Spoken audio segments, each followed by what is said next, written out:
Buenas noches. En una rueda de prensa tras su reunión con Donald Trump, el presidente Gustavo Petro abordó temas clave de la agenda bilateral. Pues es positiva en primerísimo lugar, esa es la realidad.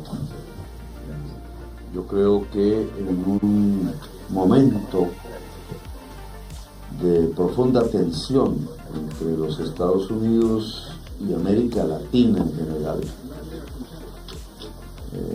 que empieza alrededor del tema del Caribe. Caribe es nuestro territorio, le llamamos así, nuestro mar de paz, por la historia que representa, es un encuentro de culturas. Vio pasar una conquista, ha visto invasiones y revoluciones, y en mi opinión es el sitio geográfico donde alguna vez volverá a haber un renacimiento, precisamente por la fuerza cultural que representa unas unidades de la humanidad diversa que han llegado allí, porque con nuestro país, con Venezuela, con la misma Ecuador, que no tiene Caribe, está cerca, con Panamá, Centroamérica, etcétera, las islas antillanas, grandes y pequeñas, somos el corazón del mundo. Cualquier ubicación del mapa mundi, con América en el centro, muestra que el punto más equidistante geométricamente, el más corto entre todos los continentes, somos nosotros. Y en esa medida no somos una especie de lejanía aparte, sobre la cual no sucede mayor cosa, sino somos como el ojo de un huracán, de los muchos que se producen en el Caribe. Y ahora lo estamos viendo en la práctica. Un mundo que después de pasar por el genocidio en Gaza, que aún no ha terminado ni ha sido juzgado, su ojo del huracán se desplaza al Caribe, casi de la misma manera, golpea Caracas y amenazaba a Colombia, el centro del mundo. Y eso hace temblar todo el mundo, porque es el centro del mundo. No solo geográfico, sino vital. Porque si algo caracteriza a nuestra antigua Gran Colombia, es que somos potencia mundial de biodiversidad natural e humana. Por eso los acontecimientos son importantes. Me parece muy positivo que la reunión de esta mañana pues haya salido con un aire optimista y positivo. ¿Qué siento yo de lo que vi y de lo que sentí? Confusión alrededor de la realidad que acontece, por ejemplo, en problemas como el narcotráfico, como la energía. Líneas diferentes, indudablemente, de ver el problema, algunas agresivas, otras más posiblemente construibles. Entre todos nos agarramos de eso, que nos junta, no que nos separa. E incluso en mi primera frase, cuando encontré al presidente Trump por primera vez en mi vida, porque no lo conocía, mirando las fotos de los presidentes de Estados Unidos, es que nos junta, estaba Lincoln ahí en la foto, la libertad. Podemos ser muy diferentes, civilizatoriamente hablando, históricamente hablando, pero lo que nos junta es la libertad. Y ahí comenzó la conversación. Se puede hacer un pacto por la libertad, se puede hacer un pacto por la vida.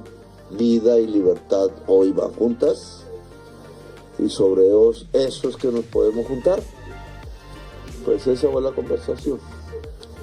Y por eso vimos cómo reactivar a Venezuela, no simplemente cómo condolernos de lo que sucedió en Venezuela, que es grave, sino cómo podría ser una reactivación de Venezuela con la ayuda de Colombia en su frontera, en su vecindad, occidental para Venezuela, oriental, nororiental para nosotros. ¿Cuál es el papel de Estados Unidos allí?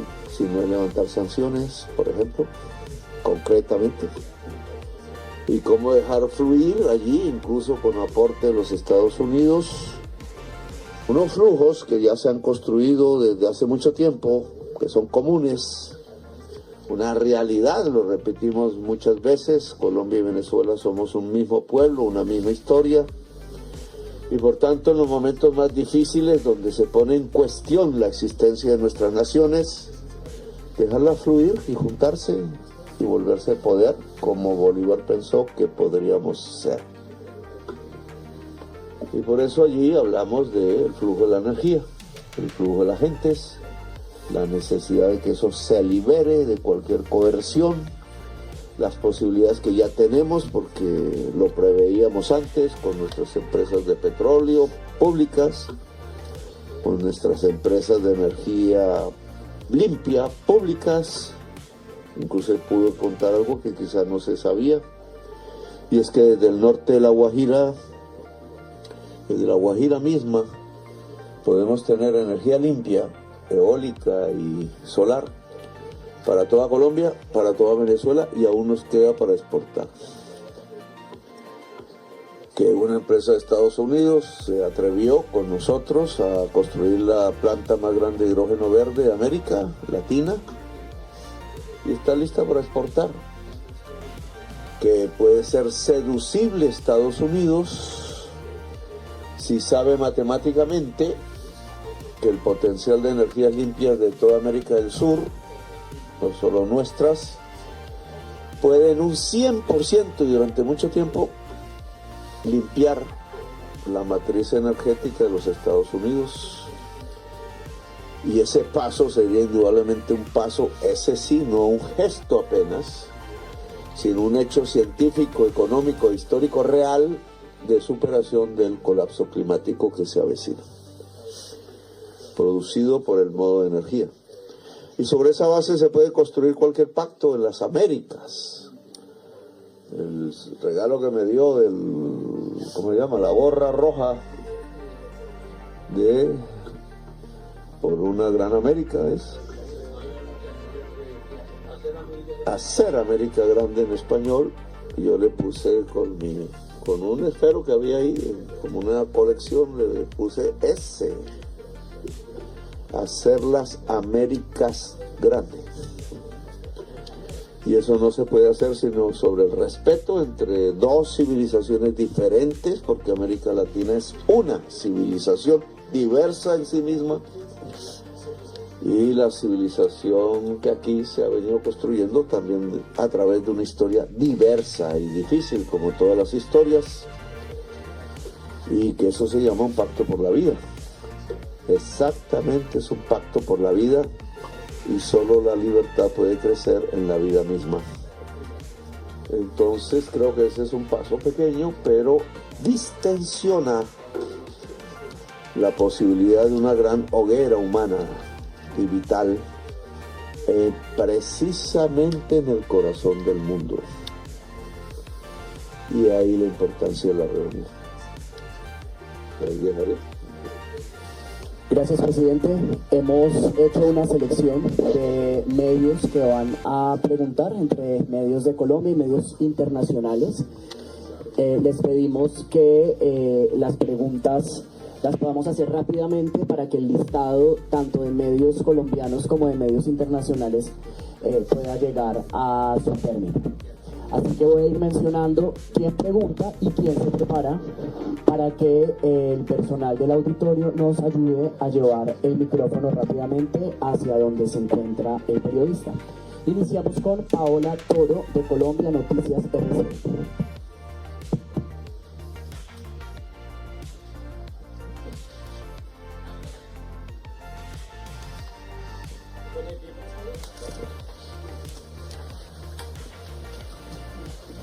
Presidente, ¿qué tal? Muy buenas tardes.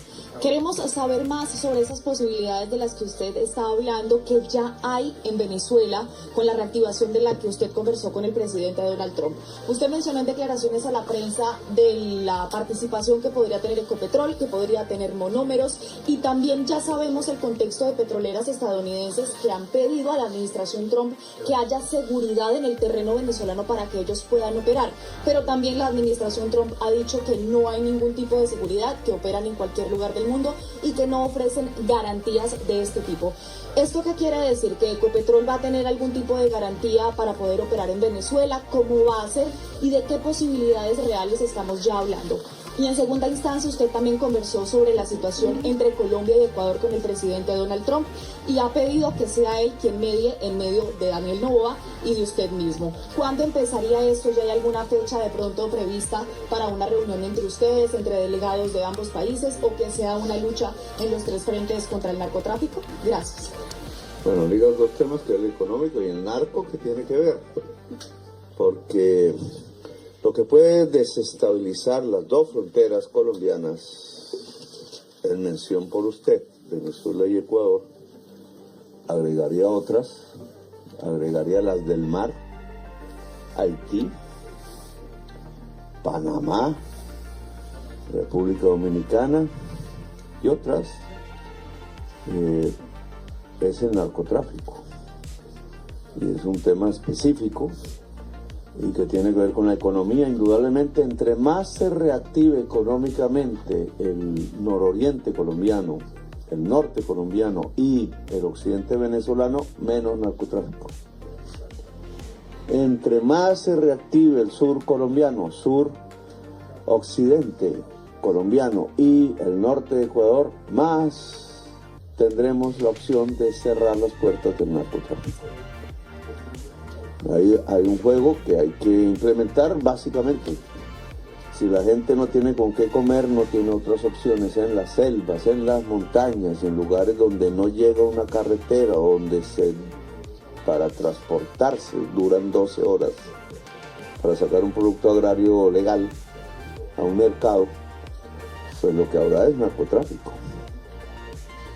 Entonces, en los dos rieles hay que actuar. Ya hablé de cómo se puede articular, que no es como Ecopetrol entra a Venezuela, ese es un tema posterior, quizás. De hecho, quien está en Colombia es Venezuela, porque Monómeros es propiedad de Venezuela, pero su planta está en Colombia. Lo que se trata es cómo se articula en la misma frontera.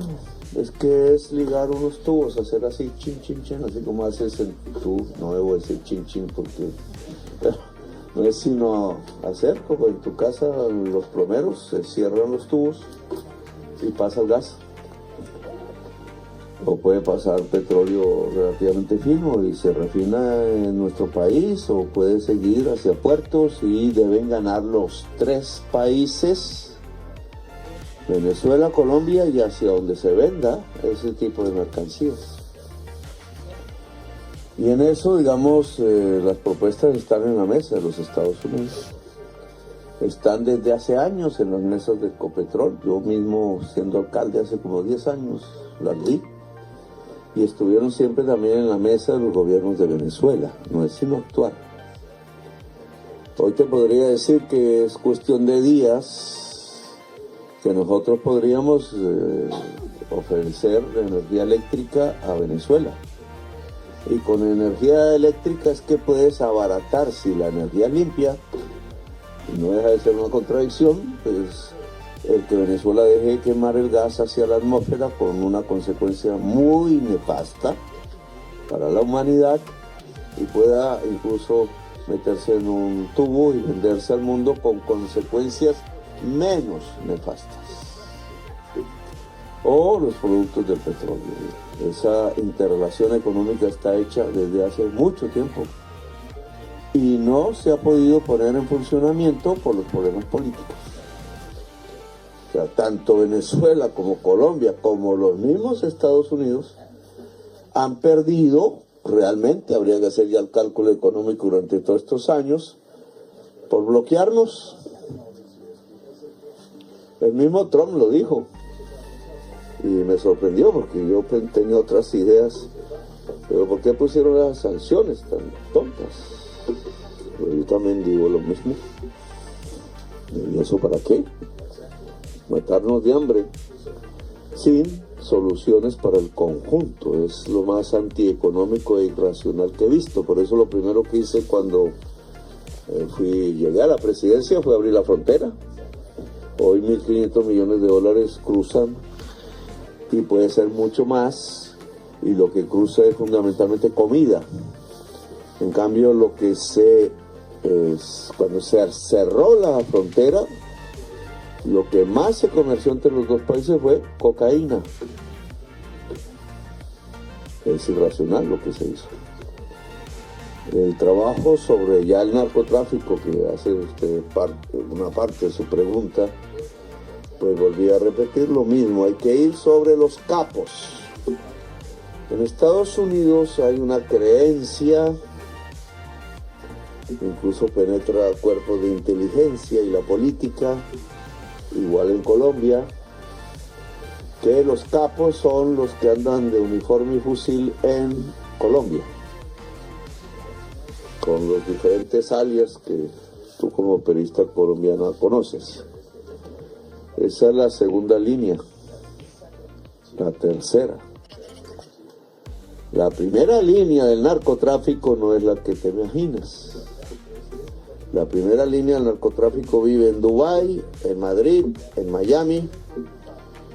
Lo conocen las agencias de los Estados Unidos. Le pasé sus nombres al presidente Trump, sus lazos más allá de sí mismos. Son los capos de capos. Sus capitales están fuera de Colombia y hay que perseguirlos conjuntamente a través de una articulación de inteligencias de muchos sectores del mundo, y está propuesto y se está haciendo.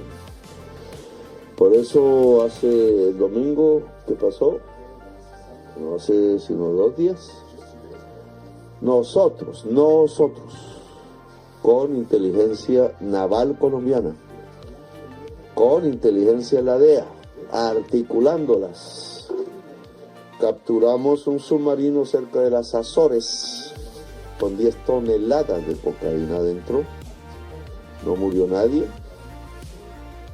Su dueño, conozco su nombre en este momento y estoy esperando que lo capturen. Y no está en territorio colombiano. Y así, con un barco de 2 toneladas, también el día sábado. Es decir, que apenas en 2 días, 3, casi que hemos capturado, incautado 15 toneladas de cocaína. Sin muerto. Pero en la frontera con Ecuador hay decenas de muertos, calcinados. Son 2 métodos diferentes, 2 maneras muy diferentes de entender una lucha contra el narcotráfico. Una brutal interesada, que más bien lo que termina es promoviendo poderes mafiosos y narcotraficantes. Y otra inteligente, que va y es eficaz. Y se lo dije al presidente Trump: si usted quiere un aliado en la lucha contra el narcotráfico, es contra los capos de los capos. Le mostré los videos de cómo los campesinos hoy por miles, y aquí está la responsable del programa, Gloria, que te puedes presentar, levántate un poco. Está logrando que miles de campesinos arranquen ellos mismos de raíz la hoja de coca, la mata de la hoja de coca. Y esa es la manera más eficaz de erradicar. Lo demás es mentiras, porque cae un veneno encima de las hojas, no acaba la vegetación, la mata, la especie, y vuelve y nace más productiva. Y temas así que las trae la experiencia misma, que en Colombia es altísima, y que se junta con el mundo y se quiere ofrecer al mundo, y cuando se junta con inteligencias también con experiencia, somos eficaces. Por eso mi gobierno es el que más miles de toneladas de cocaína ha incautado en toda la historia de la humanidad. El que más ha extraditado personas colombianas por estar metidos en ese tipo de negocio, pero el que puede decir que menos mata como gobierno, el que puede decir que puede enseñar y puede aprender rápidamente, el que puede decir que tiene su mano ofrecida a Venezuela misma, a Ecuador, a México, a Inglaterra, a Emiratos Árabes Unidos, a Albania y al gobierno de los Estados Unidos, entre otros, para lograr derrotar una gran multinacional transnacional del crimen, cuyos grandes capitales no están en Bogotá, y cuyos capos, algunos colombianos, la mayoría no colombianos, podrían llenar de fentanilo el mundo, con el peligro que eso representa realmente para la especie humana, y podrían ser eficaces en detener los jefes de la gran transnacional del crimen que hoy tenemos, multinacional, como decimos los colombianos. Gracias, señor presidente. Pregunta David Colbert de CNN y se prepara Carlos Ruiz de RTBC Noticias Colombia. Les pedimos a los colegas que, por favor, solo una pregunta. David. Hola, muy buenas.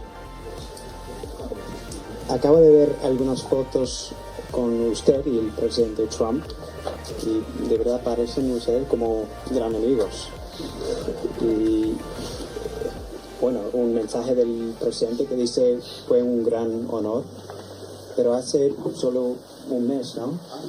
Había una, como dijo usted, una tensión, ¿no? Una guerra de palabras. Entonces, ¿qué cambió? In English, if I can just briefly. If you look at the photos, it seemed that you and President Trump are great friends. Yet there are no differences between the two of you, and yet when we go back just a month, as you mentioned, there was a real tension between the two countries. So my question is, what changed? Creo que con algo de optimismo, sobre todo América Latina, que es donde primero tiene efecto este tipo de noticias, y yo creo que más lejanamente el resto del planeta, pueden ver otro camino. Hace un mes nomás, yo me remontaría cuando estuve en la Asamblea de Naciones Unidas en Nueva York, el año pasado. Lo que había era prácticamente ya la cercanía de una guerra total.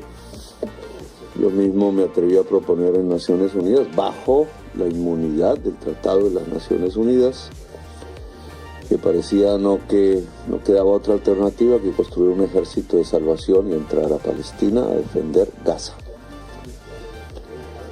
Eso obviamente fue recibido por quienes están desde otro punto de vista mirando el problema como una agresión, y no lo es. Si usted observa bien qué pasó en esos días siguientes, no por mí, no por lo que dije, sino por la realidad de la tensión mundial ante un genocidio, es que salieron multitudes en Europa y en Estados Unidos y en muchas ciudades del mundo, incluida Bogotá, Medellín, donde golpearon a nuestros manifestantes. Pero en el mundo salieron multitudes. Las palabras dichas en la Asamblea de Naciones Unidas por muchísimos dirigentes que fueron mostrando, incluidos europeos de la OTAN, que la salida del genocidio estaba aislada en la humanidad, se acompañó por multitudes en Europa, en América del Norte, en América del Sur, en Asia, etc. Palabras y multitudes. Y lo que había era dólares y misiles. En cuestión de días cambió. El mismo Trump le dijo a Netanyahu no más. Claro que tenemos que discutir mucho de lo que ahora acontece en Gaza. La solución no está ahí, pero ya no la lluvia de bombas que había antes. Y los centenares y centenares de niños que a diario morían asesinados. Sigue el debate y sigue, y no voy a ahondar en esto porque no fue el tema de la conversación, pero muestra cómo en días puede cambiar el mundo. Decía un periodista neoyorquino muy famoso a principios del siglo XX. Entonces, lo que estás viendo ahora obviamente no tiene la misma importancia. La vi mucho en los días que siguieron la Asamblea de Naciones Unidas, Hoy hay un debate mundial para todas las civilizaciones del mundo. ¿Cuál es el papel de Europa? ¿Cuál es el papel del mundo árabe? En este momento, ¿cuál es el papel de Naciones Unidas cuando nos acercamos a una nueva elección de secretario general o secretaria? ¿Cuál? No mostró incapacidad, no es necesario una reforma. ¿Vamos camino a la barbarie sin Naciones Unidas o vamos camino a algo superior a Naciones Unidas que congregue más la hermandad humana, el diálogo de civilizaciones? Son temas que aquí no ni era la reunión para discutirlas, pero abres esos caminos. El presidente de Estados Unidos recibió en su casa a un presidente latinoamericano, no soy el primero, no seré el último, y hablamos de problemas concretos y de caminos conjuntos para solucionar. Él no cambió de manera de pensar en muchos temas, yo tampoco, pero es que ¿cómo se hace un pacto? Un pacto no es entre hermanos gemelos. Un pacto es entre contradictores que pueden encontrar los caminos de una hermandad humana. Y se puede hacer en días, sí. Yo vi hacer la paz en Colombia. Yo mismo fui protagonista en 3 horas. Y me volvió presidente de Colombia. Presidente, muchas gracias. Pregunta Carlos Ruiz de RTBC. Se prepara Karen de Jong de Washington Post. Gracias, señor presidente. Pues yo entiendo perfectamente que usted no vino a hacer una gestión personal, pero el hecho de que usted salga optimista, positivo de esta reunión con el presidente Trump, ¿cree que el presidente Trump cambió de opinión frente a lo que pensaba de usted hasta el punto de que, por ejemplo, lo va a sacar de la lista Clinton, de la lista OPAC? Yo no pregunté eso. Usted sabe, conoce mi vida y sabe que buena parte de mi juventud no ha necesitado ni de bancos ni de chequeras. Y por eso no me preocupa mucho. Sí le dije que es entre libres. Y uno no puede actuar bajo chantajes. Haz esto, si no pasa esto. No, ni por, nosotros decimos, ni por el chiras. No actuamos bajo chantajes. Y las fotos, creo, y el ambiente de la reunión, creo, demuestran una reunión entre tú y tú, entre iguales, que piensan diferentes, sí, con poderes diferentes, obviamente, pero capaces de encontrar caminos comunes, punto. No personales. Ni él me habló de sus negocios, ni yo de los míos, que no tengo. Pero sí lo invité a Cartagena, que le dije que era un lugar muy chévere y bello para estar y vivir. Pero en relación a lo que usted dice, no hablamos de eso. Las consecuencias son lógicas desde el punto de vista personal. Digamos, no me hice elegir para ver si me va mejor o peor como individuo. Presidente, muchas gracias. Pregunta Karen de Jong de Washington Post. Se prepara Catherine Ávila de Blue Radio.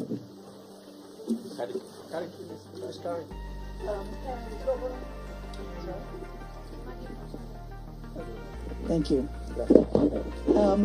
Last year, when things were not going very well between you and President Trump, the United States said, President Trump said that he was canceling all United States aid to Colombia. And you later responded that you were canceling intelligence cooperation with Colombia. Are those things off the table now? Thank you. Yo nunca cancelé, dije, anuncié sí, pero nunca cancelé las cooperaciones entre inteligencias porque las amplié. Dado la característica multinacional de los flujos hoy de sustancias psicoactivas, que he pedido a Marcela, que está aquí, también puede presentarse aquí. Marcela Tovar es científica de las más reconocidas en el mundo en relación a estos temas de lo que se llaman sustancias psicoactivas, que es ahora nuestra embajadora en Viena y allá tiene que librar en la Comisión de Drogas de Naciones Unidas una batalla, porque lo que tiene que decir qué es sustancia psicoactiva, qué es negativo para el ser humano o más o menos negativo, qué es un veneno mortal, es la ciencia, nada más, no es el prejuicio, es la ciencia. Y ese es el papel que tiene que librar en ese seno de discusión de la humanidad, que está atravesado por mucho prejuicio. Y por una historia que en Estados Unidos se conoce más incluso que en Colombia, sobre persecuciones que no debieron darse y persecuciones que hay que dar a fondo. Un capo de capos del narcotráfico debe ser perseguido hasta en la ciudad más lujosa del mundo. Punto. Si la idea de libertad de mercados impide esa persecución, no estamos haciendo nada. Pero si un campesino es perseguido porque no tiene con qué comer y no puede sembrar sino una vegetación que era conocida desde hace miles de años y no nadie podía decir que hizo daño, entonces ¿por qué le cae una bomba encima de su casa? O le queman su casa, o lo llevan preso. Esa no es una lucha eficaz. Y lo que tiene que hacer Marcela, porque este es un tema mundial, no de dos países, es enderezar esa lucha y apuntar donde es. Si la inteligencia no dirige el fusil apunta incluso contra ti mismo. Pero si la inteligencia dirige el fusil, sabe a dónde apuntar. Y no se apunta al pobre, que no tiene la culpa. Se apunta al poderoso, que hoy puede dominar el tráfico de mujeres, de niños, de órganos, de armas, de sustancias supremamente venenosas como los insumos del fentanilo, el internet que llaman oscuro, al cual solo se puede entrar si eres mega millonaria, y lo que ves es la barbarie contra la especie humana por placer. Todo ese tipo de adicciones que no tienen que ver sino con la incapacidad de amar y la soledad absoluta que ciertos sistemas sociales construyen sobre el ser humano, importante para consumir, pero no para sentir, pues te lleva a estas situaciones graves.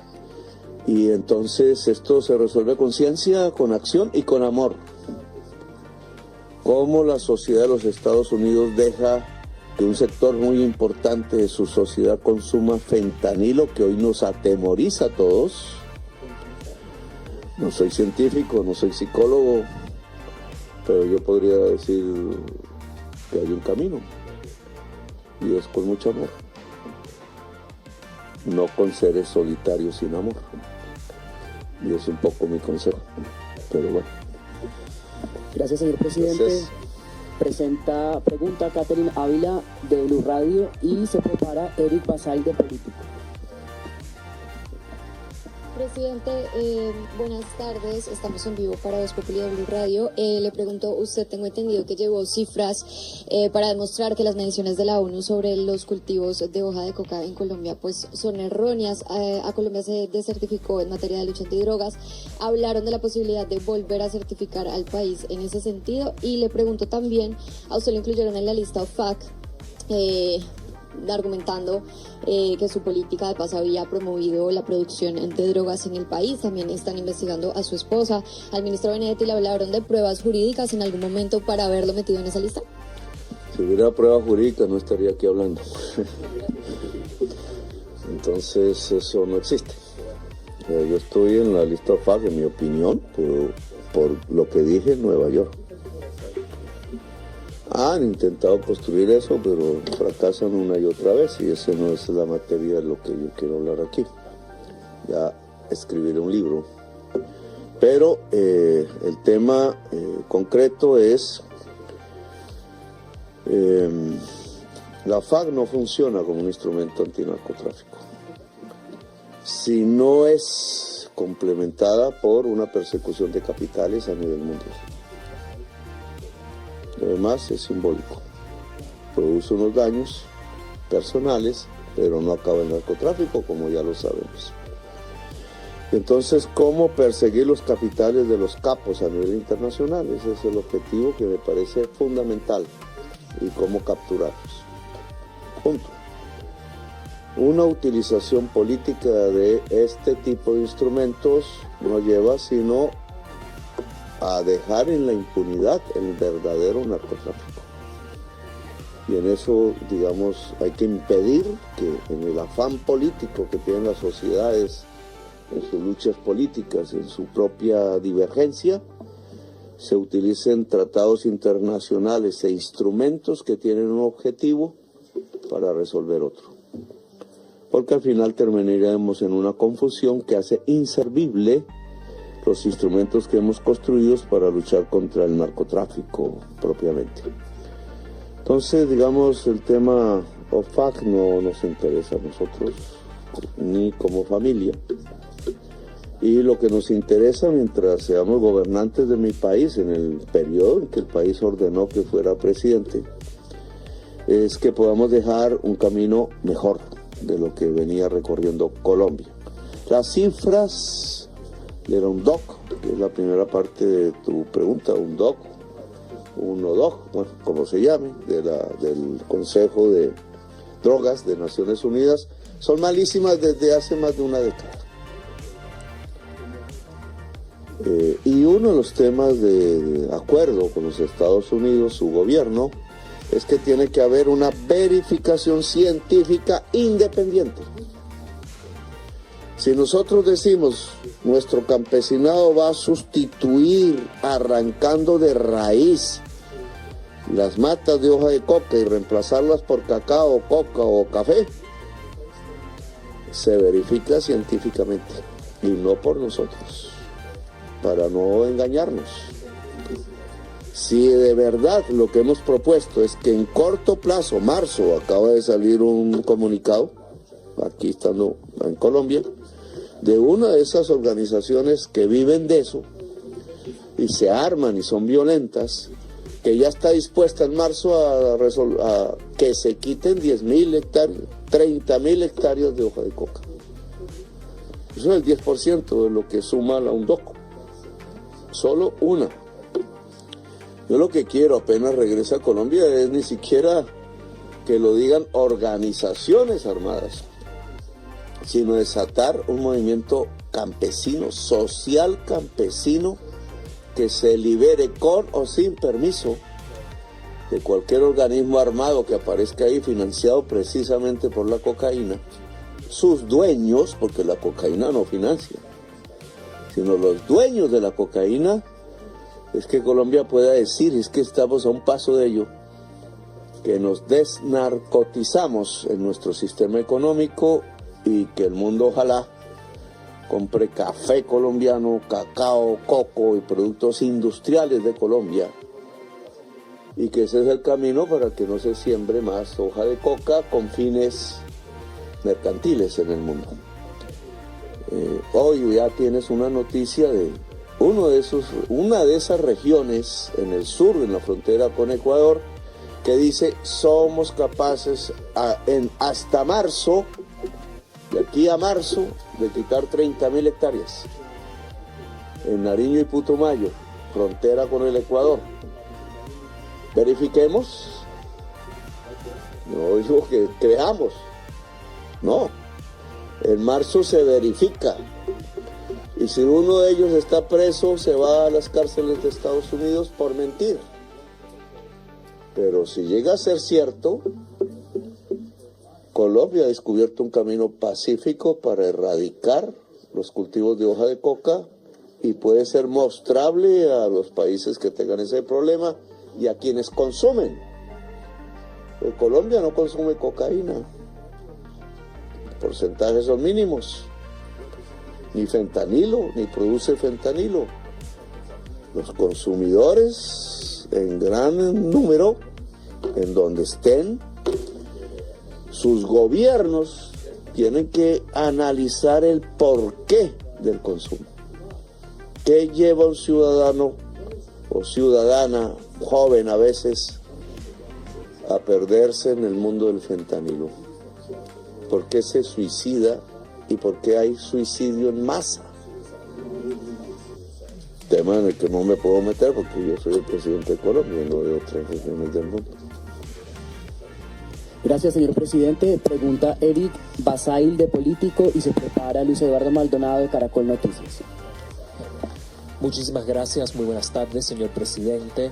En cuanto a la desertificación de Colombia, articuló el presidente o el secretario Rubio algunos datos, algunas cifras, algunas metas que tiene que lograr Colombia antes de que cambien la designación en la lista de majors. Muchísimas gracias. Yo no conocía personalmente a Rubio. Había ahí algunas personas que conocía, una y otras, de mayoría no. Pero la conversación fue con Trump. Básicamente eso, y de lo que dijo Trump en la reunión es que él no cree en sanciones. Que no las ve en este caso particular. No las ve racionales. Y yo creo que tiene razón. Es lo mismo que yo pienso. Este no es un camino de sanciones, este es un camino de libertad. Eso me enseñó Simón Bolívar y creo que enseñó aquí también Washington. Este es un camino de libertad y es sobre la base de la libertad que se construyen las verdaderas soluciones. Lo demás no construye sino un camino en donde no queda sino el explosivo, la bomba, los muertos y la sangre. Bueno, gracias. Gracias, señor presidente. Gracias. Pregunta Luis Eduardo Maldonado. Todavía. Maldonado me puede preguntar en Bogotá. ¿Cómo me va a dejar por fuera, presidente? Semejante viaje me deja por fuera. ¿Cómo? No, presidente, yo quiero, usted está hablando de Ecuador. Su solicitud concreta, su petición al presidente Trump, ¿cuál es? ¿Lo quiere poner a trabajar para superar esta guerra económica con Ecuador? Pero el papel de él, ¿cuál sería? Y podemos entender con todo lo que han dicho, porque es que el presidente Trump habla maravillas de usted, firmó mensajes muy positivos, usted está hablando muy bien de él. Aquí nace una nueva era diplomática, política y económica de los dos países, ¿con alguna condición? Yo creo que nace un camino, sin caer en vanidades, ¿no? Porque usted sabe que la soberbia es el mal compañero. Y la codicia peor, la codicia mata la vida. Pero aquí nace es un camino, o se fortalece, porque nunca ha desaparecido en realidad. Nace un camino en donde gente diferente, regímenes diferentes, maneras de pensar diferentes, poderes diferentes, porque tenemos nosotros un poder, solo que es diferente, se pueden encontrar. No hay necesidad de boxear, no nos golpeamos, no nos arruñamos, nos sonreímos. I like you, me dijo él. No conozco poco el inglés, entonces pues ahí me toca, me traduzcan, pero y me comprometo a aprender inglés después de que salga la presidencia, porque tendré tiempo. Pero es un camino diferente, un encuentro entre diferentes, sin humillaciones de ningún tipo, en donde tratamos de encontrar unas soluciones de acuerdo a la experiencia entre dos naciones alrededor de problemas concretos. El futuro, la hermandad humana, si las Naciones Unidas sirva o no, es algo que tenemos que encontrar para después. Pero el camino nos enseña que ese después se puede encontrar precisamente hablando, como son los seres humanos, cómo resuelven los problemas los seres humanos. A golpes queda sangre, venganza. Y los pueblos latinos sí que nos perjudica ese ancestro de la vendetta. No, se solucionan hablando. No es la vendetta, es hablar. El único remedio contra la vendetta es el amor y hablar. Y hablando nos entendemos los seres humanos y eso es lo que hemos mostrado. Esto no es nuevo, es simplemente una nueva demostración de que se puede. Presidente, nos queda una última pregunta. Tema Ecuador, no me Pregunta- discutió Ecuador, presidente. pregunta Tema Ecuador. Tom Quería ir una día, pero ya. Vale. Tom Bateman. Pregunta Tom Bateman de BBC. Hermano, usted hace un... Pregunta sí, Tom yo te Bateman de entiendo, BBC. pero... Primero no es primera vez, esta es como la 134ª vez que usted no conoce, pero ¿sabes qué hice? Déjame hablar, hermano, un momentico, porque yo te escucho y debes dejarme contestar. Pero una de las cosas que hicimos en la reunión, porque de eso se trata, no de quién mató a Jorge Eliezer Gaitán, no de quién asesinó 6.000 militantes de la Unión Patriótica, no de quién asesinó a Carlos Pizarro, no de quién me torturó a mí en la cárcel. Ojo, pero ¿cuál fue lo que le dijimos a Trump hoy? Le pedimos en una carta escrita en inglés, que saque, ¿cómo es el nombre? Saque a la luz pública,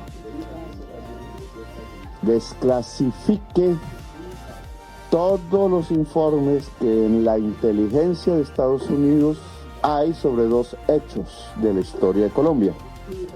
Me preguntó Trump, ¿es que nosotros fuimos culpables? Me dijo él. Yo le dije, no creo. No aparece en nuestros registros. 1. 9 de abril de 1948, que inició la muerte de 300.000 colombianos. Genocidio en Colombia. 2. La toma del Palacio de Justicia, primero por el M-19, segundo por el Ejército, que está en curso en unos hechos donde murieron otros 200.000 colombianos.